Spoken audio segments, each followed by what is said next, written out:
power creep. That unfortunate situation in entertainment media where new content, features, or lore makes everything that existed before it obsolete or irrelevant, creating imbalance and risking a loss of diversity in a given universe. It's an issue that has been debated aggressively in pretty much any long-running series with combat that you can think of, and it's one of those things that bothers some people enough to ruin everything, and has absolutely zero impact on enjoyment for others. But how is this all relevant to the Sonic series, you ask? Well, if you've watched this channel for any length of time, or know me at all, you'll know that Hypersonic and all the awesome lore around this form is one of my favorite things about the entire series. Like so many others out there, I'd love to see the form make a return, but thanks to Sonic team lead Takashi Iizuka's fear of power creep and comparisons between Sonic and the anime this trait is most commonly associated with, this will likely never happen. Iizuka has been poked and prodded for years now about this, and while his tone has softened slightly, at the very least acknowledging that the form and the Super Emeralds are actually canon, he's been pretty adamant that it won't be returning. It's been an unfortunate reality that I've begrudgingly accepted for many years, but now, that's all changed. All by just a few seconds of a trailer. At Gamescom, Sega debuted a trailer for the Final Horizon update for Sonic Frontiers. The big Update 3 with new story and more playable characters. And during that trailer, when Sonic is souping up to take on a badass new version of Supreme, he does this.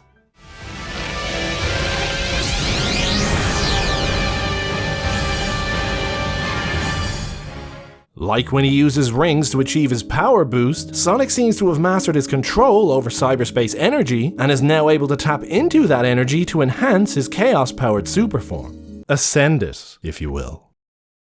Bruh. Just like the Ancients' technology, Sonic's eyes change color from red to blue, which, like when Sage flickers blue whenever she's happy, probably symbolizes the harmony Sonic has achieved with cyberspace. And while that's great for this Super Saiyan, Blue Eyes White Dragon Sonic form, what the hell happened to power creep? That never-ending conveyor belt of new and more powerful forms that Sonic Team worried would cause power imbalance and incite merciless comparisons to a certain anime. Seemingly, as far as I can tell, this is a fear that applies only to hyperforms, because this is as Dragon Ball as anything gets. Even as recently as Origins, we've seen some really strange approaches with hyperforms. Flip-flopping from adding it in for Tails to removing it from him and then not giving it to Amy either. For these characters, these were non-canon forms in a non-canon story.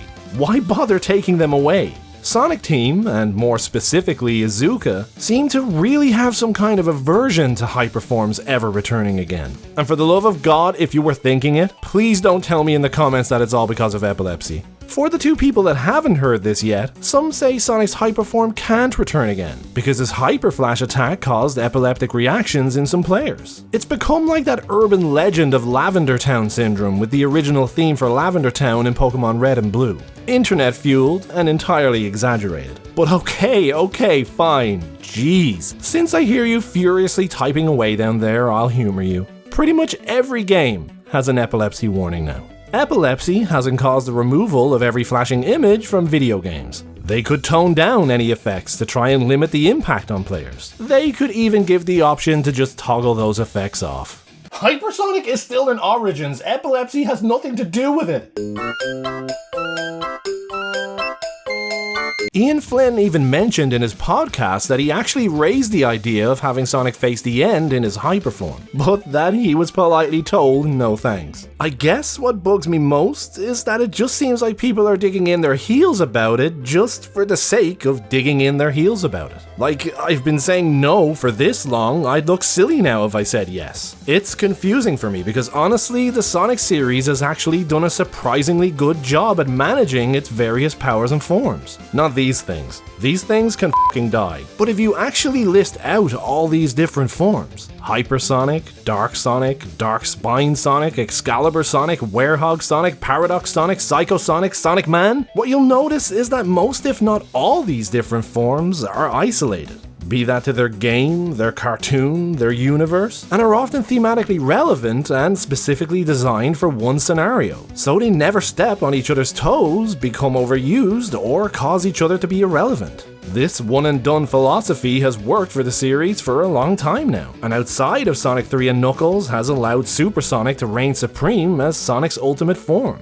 But see, now Frontiers has put itself in the same category as Sonic 3 and Knuckles, as Sonic has now once again been forced to push himself beyond Super in order to defeat the threat he faces. They didn't make a thematic alternate form like they have every other time, they actually showed Sonic pushing his super form to the next level, just like he did with Hyper. The Final Horizon update for Frontiers seems to be signaling a threat that Super Sonic just can't cut, and the last time that happened, he was granted power beyond his super state by a mystical relic that deemed him worthy. And that's exactly what appears to be happening here with the Ancient's technology. This would have been such a perfect moment for a Hypersonic return, and I have to admit, it's a bit of a bummer to see this opportunity wasted and not understand why. The Master Emerald is even referenced in this game. But now that my little rant is over, I should probably make it clear. I'm still hyped beyond belief for this update. The eyes and alternate glow may only be the beginning for this Super Sonic 2. They could easily be holding some stuff back for release. The nods to Dragon Ball in this series have never bothered me. Quite the opposite, in fact, they're usually my favorite parts. As things stand going in, I'm on board with absolutely everything they've shown. I just figured the reveal of Super Sonic 2 raises some interesting questions around the dreaded power creep. And you know, gave me another opportunity to soapbox for Hypersonic. It seems like this DLC might be rewriting the events that lead up to Sonic's fight with Supreme. Tails, Knuckles, and Amy are all half trapped in cyberspace again. I'm guessing after sacrificing their freedom in order to save Sonic. Which really makes me think the playable sections for these guys will be a lot like the end of the world in Sonic 06, where they're running around cyberspace doing some critical task in order to help Sonic. My guess being we'll be playing them freeing Sonic's corrupted mind from cyberspace. But I'll be sure as hell waiting to play it to find out and hard passing on any spoilers in the meantime. So be kind to your fellow Sonic fans and don't post any in the comments. But whatever they do, if they've gone through the trouble of redoing the Supreme fight, I really hope they do something with the End's encounter as well. There was something so very anticlimactic about that fight, and was yet another example after leaving Chaos Island where you could clearly tell they ran out of time making this game. So I'm really eager to see just what an extra year will bring us. But what do you guys think? Do you think this was a missed opportunity to bring back Hypersonic? What do you think of Super Sonic 2? And what else would you like to see in the Final Horizon update? Let me know your thoughts in the comments. As always, if you enjoyed the video, don't forget to drop a like, subscribe to the channel, and make sure to hit that bell. You can also join the channel Discord, follow my ramblings on Twitter, and you can support my work on Patreon by buying me a coffee or with a super thanks right here on YouTube. As always, it's much appreciated, and a huge thank you to those who already have. All those links are in the description, so be sure to check them out if you can. But for now, a big thank you for watching, and as always guys, take care.